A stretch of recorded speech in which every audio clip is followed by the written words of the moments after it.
Hi everyone, it's Jenny. Today we're going to focus on the last 4 of the 7 headstands, or the 7 deadlies, or the 7 sisters, however you like to refer to it. And these particular ones have this element of bound hands or bound arms or something to do with the arms, just to provide a little bit more stability for the head and the neck, as well as the weight that's bearing down into the earth. So in the first one, it's a very simple Shirshasana. We've done this one many times in the finishing series. So this is the Baddha Hasta Shirshasana. So there's not a real lot in terms of differentiation between this and the one we do in the finishing series. It's just referred to as something a little bit different, just so we can wrap our brains around the place in which it falls in the system.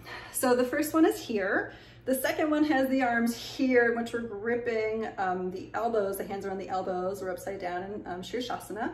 The third one is kind of like a Pincha Mayurasana, except we're not lifted. Instead, the forearms are resting on the floor, but we're still actively pushing down. So it's still 3 points of contact. And then the last one I find really interesting.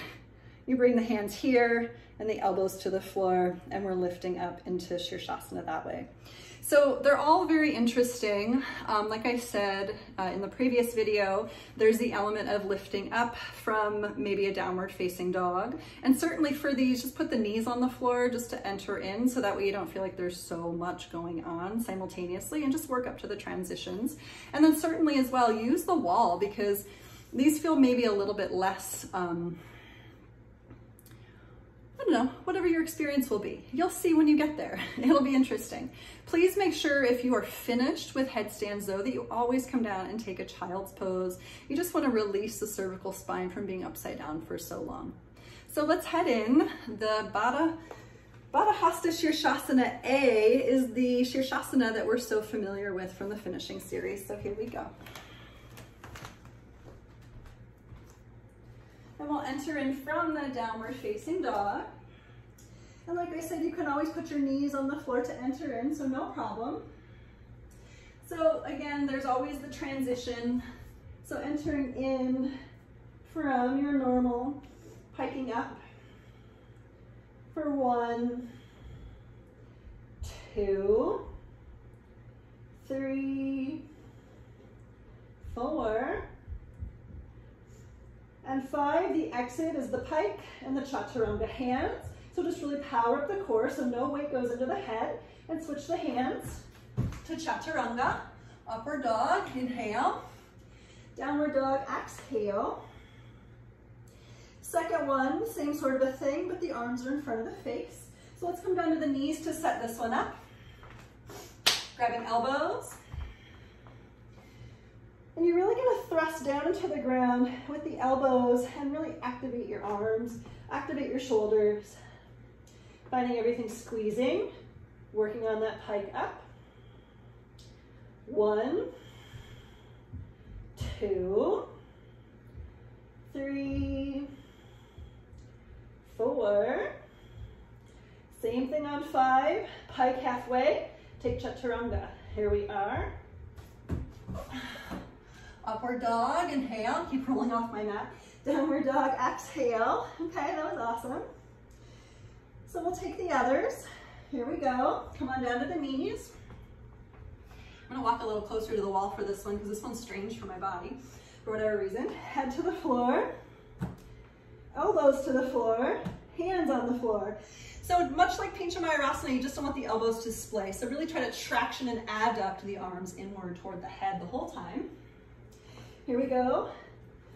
Pushing into the ground, shoulders and hips aligned. Pick it on up for 1, 2, 3, 4, and 5. We'll pike at the hips, nice and slowly. Find your way to chaturanga. Upward dog, inhale. Downward dog, exhale. Okay, we have one more. This one is probably the weirdest for my body, but we'll see how it goes. Dropping down, setting up the head, and bring the hands to the shoulders. So here we are. Elbows on the floor, hands kind of near the neck. And you're actively going to push into the elbows, bring the elbows in toward each other, and here we go. Lifting on up. 1, 2, 3, 4. Same exit strategy on 5. Just take your time with it. Tuck, pike, and chaturanga. Upward dog, inhale. And downward dog, exhale. Look forward. Let's come on down. Take a nice child's pose. Just breathe.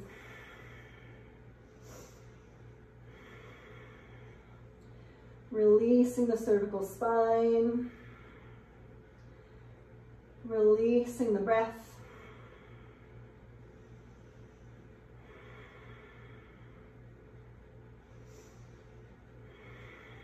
Relaxing into your spaciousness.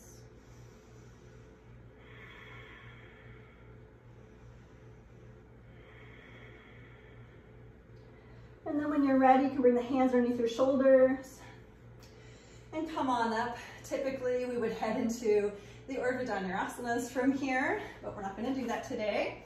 So what I want to see about this is, I'm just going to take my hair out because I'm sure that I just did a really great job on the top of my head, all those inversions.